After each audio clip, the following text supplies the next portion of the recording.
My name is Clara Mitchell, and I am 21 years old, living in Riverside, Ohio. Looking back on my childhood, there is one story that stands out more than others, a tale of revenge that I was, for the most part, unaware of at the time but deeply connected to.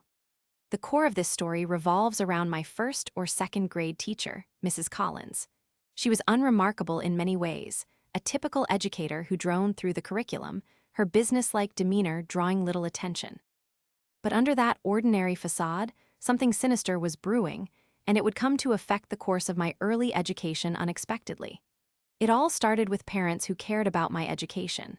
They wanted the best for me, as all parents do, and when they sensed something was off, they took action.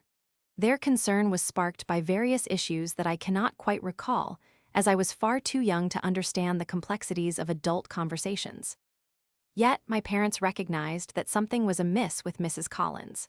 Little did I know, this concern would soon be met with a chilling counterreaction from the principal of the school, a man seemingly idolized by both students and teachers. During a meeting that my parents attended in hopes of reaching a constructive resolution, the principal revealed himself to be far more malicious than any of us could have imagined. With a tone dripping in veiled threats, he suggested that my parents' concerns could adversely affect my education, insinuating that rather than help me thrive, he could hinder my progress as a way to punish my parents for daring to rock the boat. Hearing this now, as an adult, it fills me with disbelief and horror. I was just a child, and for someone in a position of authority to use me as leverage against my own family was not only unethical but downright disturbing. In that moment, my parents were not merely upset, they were furious. They left the meeting with a fire ignited within them, a blazing determination to protect me and ensure that I would not become a target in this twisted game. They swiftly arranged another meeting, this time with the superintendent of the entire school board. I often imagine the tension in that room, my parents fighting for my educational rights, willing to go against anyone who stood in their way, determined to shield their child from harm. I was completely oblivious to the battle waging on my behalf, blissfully unaware of the stakes, and the repercussions of that meeting, they were swift and dramatic. I wasn't privy to the details of what transpired between my parents and the superintendent, but I could feel the tension in the air and the intensity of their discussions during the nights that followed. Then came the verdict. The principal and Mrs. Collins, whose threat had been aimed at a young girl, were placed under review. The triumphant glimmer in my parents' eyes informed me that justice was awakening and the tide was turning.